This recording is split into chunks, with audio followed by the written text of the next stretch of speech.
بسم اللہ الرحمن الرحیم۔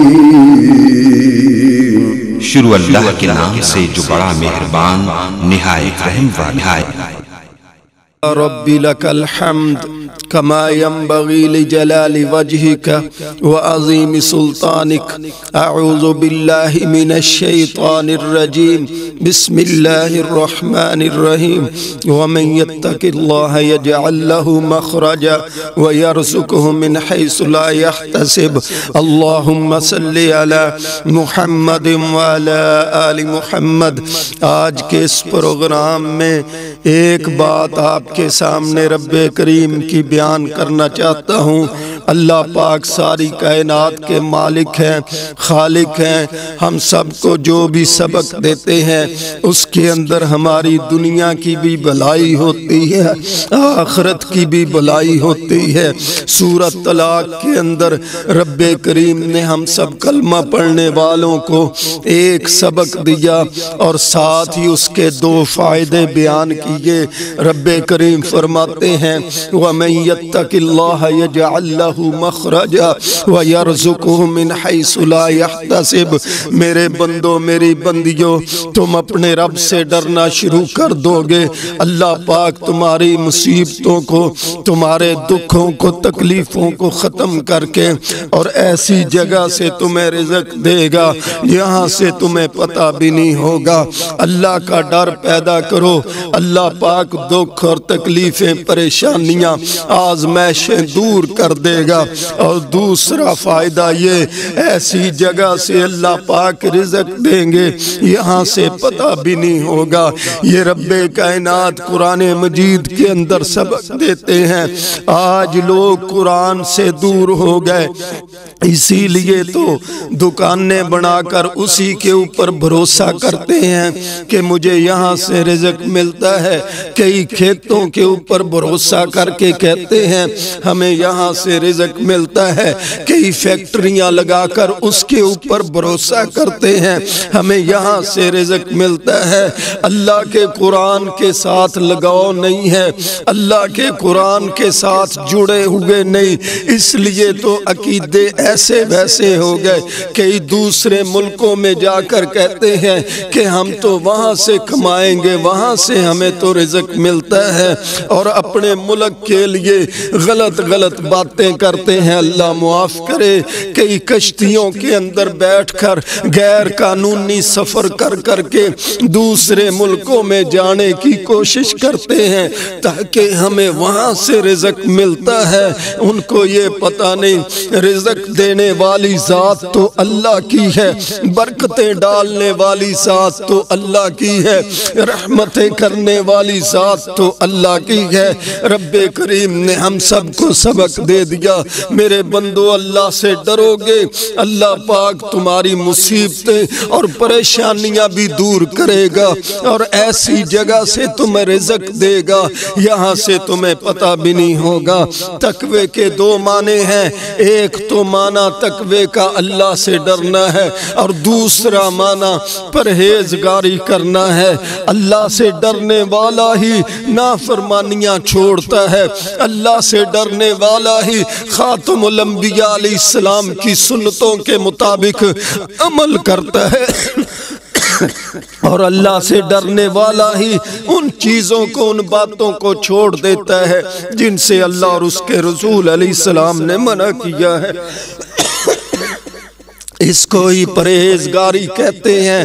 وہ کام کرو جن کو اللہ اور اس کے رسول علیہ السلام نے کرنے کا حکم دیا، ان باتوں سے ہٹ جاؤ جن سے اللہ اور اس کے رسول علیہ السلام نے روکا۔ اللہ پاک نے شروع کے اندر ہی فرما دیا ذَلِكَ الْكِتَابُ لَا رَيْبَ فِيهِ، یہ قرآن، اس کے اندر کوئی شک نہیں۔ ساتھ ہی فرمایا ہدی للمتقین، یہ ہدایت کس کو دیتی ہے، فائدہ کس کو دیتی ہے؟ جو اللہ سے ڈرتے ہیں، جو تقوی پرہیزگاری اختیار کرتے ہیں۔ ماہ رمضان آنے والا ہے، رمضان المبارک کے روزوں کے بارے میں رب کریم نے بیان کرتے ہوئے فرمایا لعلکم تتقون کہ روزے رکھنے کا مقصد کیا ہے؟ ہر چیز کا کوئی نہ کوئی مقصد ہوتا ہے۔ روزے رکھنے کا مقصد یہ ہے لعلکم تتقون، تاکہ تم پرہیزگار بن جاؤ، تم اللہ سے ڈرنے والے بن جاؤ۔ اور عزت کس کو ملتی ہے؟ پیسے زیادہ ہونے کی وجہ سے نہیں بھائیو، دولت زیادہ ہونے کی وجہ سے، خزانے اور فیکٹریاں زیادہ ہونے کی وجہ سے عزت ملتی ہے۔ اللہ نے قرآن مجید کے اندر اس کی وضاحت کرتے ہوئے فرمایا ان اکرمکم عند اللہ اتقاکم، جو کوئی اللہ سے جتنا ڈرتا ہے زیادہ ڈرے گا، اللہ پاک اتنی ہی اس کو عزت عطا فرماتے ہیں۔ اور آخری پارے کے اندر رب کریم نے صحابہ کرام اور اہل بیت کے بارے میں بیان کرتے ہوئے فرمایا جزاؤہم عند ربہم جنات عدن تجری من تحتها الانہار خالدین فیہا ابدا، فرمایا ہم نے ان کے لیے جنت تیار کی ہے، اس کے اندر باغات ہیں، اس کے اندر نہریں چلتی ہیں، دودھ کی نہریں، شہد کی نہریں، شراباً طہورا کی نہریں، ان کے اندر نہریں چلتی ہیں اور وہ اس میں ہمیشہ ہمیشہ رہیں گے۔ فرمایا خالدین فیہا ابدا رضی اللہ عنہم ورضوا عنہ، اللہ ان سے راضی ہو گیا، یہ اللہ کے ساتھ راضی ہو گئے۔ رب کریم نے آگے کیا فرمایا ذالک لمن خشی ربا، یہ صحابہ کے بارے میں، اہل بیت کے بارے میں، پیغمبر علیہ السلام کے گھر والوں کے بارے میں اور ایک ایک صحابی کے بارے میں جنت کی بشارت اللہ نے دی ہے۔ اور یہ قانون اس کے لیے بیان کیا ہے جو اپنے رب سے ڈرتا ہے۔ اللہ سے ڈرنے والوں کے لیے عزت ہے، اللہ سے ڈرنے والوں کے لیے ہدایت ہے، اللہ سے ڈرنے والوں کے لیے ہی اللہ نے سارے قانون بیان کیے ہیں۔ حضرت عثمان رضی اللہ تعالیٰ کتنے اللہ سے ڈرتے تھے، یہ اہل بیت کے فرد ہیں، بیٹھے ہوئے تھے۔ حضرت عمر نے سلام کیا تو انہوں نے سلام کا جواب نہ دیا، جی انہوں نے سلام کیا، سلام کا جواب نہ دیا، جا کر حضرت ابو بکر کو شکایت لگائی، وہ آئے آ کر کہا آپ نے عمر کے سلام کا جواب نہیں دیا۔ حضرت عثمان کہتے ہیں انہوں نے سلام کیا ہی نہیں، یہ تو یہاں سے گزرے ہی نہیں۔ حضرت ابو بکر نے لمبی بات ہے بھانپ لیا، کہا تو کسی سوچ میں بیٹھا ہوا تھا؟ کہنے لگا ہاں میں اس فکر میں بیٹھا ہوا تھا، نبی کریم علیہ السلام دنیا کو چھوڑ کر چلے گئے، دنیا سے وفات پا کر چلے گئے، میں آپ سے یہ نہ پوچھ سکا کہ کس کلمے کے اوپر قیامت کے دن اللہ پاک نجات دیں گے۔ حضرت ابو بکر کہتے ہیں میرے بھائیو توجہ کیجئے، حضرت ابو بکر کہتے ہیں کہ میں نے یہ بات نبی علیہ السلام سے پوچھ لی تھی، اور عثمان تو فکر چھوڑ دے، پیغمبر علیہ السلام نے فرمایا تھا جس کلمے کا میرے چچا ابو طالب نے انکار کیا، اسی کلمہ توحید کے اوپر اللہ پاک قیامت کے دن نجات عطا فرمائیں گے۔ حضرت عمر رضی اللہ تعالیٰ نے ان صحابہ کا بھی، یہ صحابہ کا بھی سردار، صحابہ کا بھی امام اور اہل بیت کا بھی امام، سیدنا علی کے داماد ہیں۔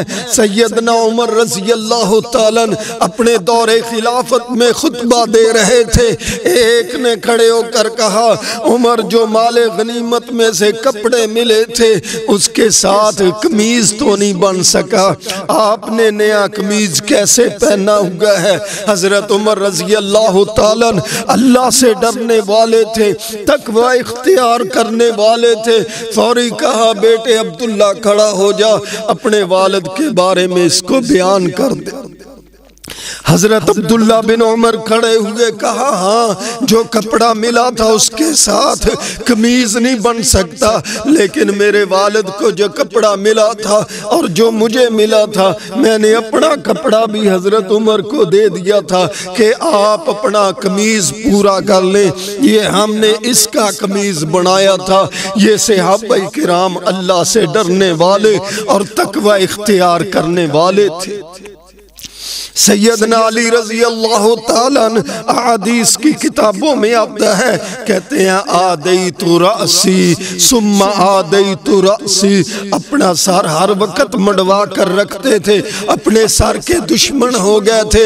اور کسی نے پوچھا سیدنا علی آپ ہر وقت اپنے سر کو مڈوا کر رکھتے ہیں؟ حضرت علی کہتے ہیں میں نے رسول علیہ السلام سے سنا غسل جنابت کرتے ہوئے اگر ایک بھی بال خشک رہ گیا وہ اس کو آگ کا عذاب دیا جائے گا۔ اس حدیث پاک کو سن کر میں اپنے سر کا دشمن ہو گیا، نہ بال ہوں گے، نہ خشک رہے گا، نہ اللہ کے عذاب کا مسئلہ بنے گا۔ یہ حضرت علی ہیں، اہل بیت میں سے اللہ سے اتنا زیادہ ڈرتے ہیں۔ آخری بات کرتا ہوں، حضرت ابی بن کعب رضی اللہ تعالیٰ کلمہ پڑھا تھا، قرآن پاک سن کر تلاوت سن کر کلمہ پڑھا۔ اللہ پاک نے ان اکرمکم عند اللہ اتقاکم، اپنے سے ڈرنے والے کو کتنی عزت عطا کی۔ ایک دن نبی علیہ السلام آئے، امام کائنات علیہ السلام آئے، سید الاولین والآخرین علیہ السلام آئے، سید الثقلین علیہ السلام آئے، شافی معاشر محمد کریم علیہ السلام آئے، امام المجاہدین حضرت محمد صلی اللہ علیہ وسلم ایک دن تشریف لائے۔ ساری کائنات کے سردار، دنیا کے سردار، آخرت کے سردار ایک دن تشریف لائے۔ فرمایا ابی قرآن پڑھو، میں تیری تلاوت سنتا ہوں۔ حضرت ابی کہتے ہیں اللہ کے رسول علیہ السلام میری کیا مجال ہے، آپ ساری کائنات کے سردار ہیں، آپ تلاوت فرمائیں، ہم آپ کی تلاوت کو سنیں گے۔ پیغمبر علیہ السلام فرماتے ہیں ابی میرے رب نے مجھے حکم دیا ہے کہ ابی قرآن پڑھے، ہمارے پیغمبر آپ اس کی تلاوت سنیں۔ حضرت ابی خوش ہو گئے، اللہ کے رسول اللہ نے میرا نام لیا ہے۔ نبی علیہ السلام فرماتے ہیں اللہ نے تیرا نام بھی لیا ہے اور تجھے سلام بھی بھیجا ہے۔ او بھائیو دوستو، وَمَن يَتَّقِ اللَّهَ يَجْعَل لَّهُ مَخْرَجًا وَيَرْزُقْهُ مِنْ حَيْثُ لَا يَحْتَسِبُ۔ رب فرماتے ہیں بندو تم اپنے رب سے ڈرنا شروع کر دو، اللہ ساری مصیبتیں آزمائشیں دور کر دے گا اور ایسی جگہ سے رزق دے گا یہاں سے تمہیں پتہ بھی نہیں ہوگا۔ اللہ عمل کی توفیق دے۔ ربنا تقبل منا انک انت السمیع العلیم۔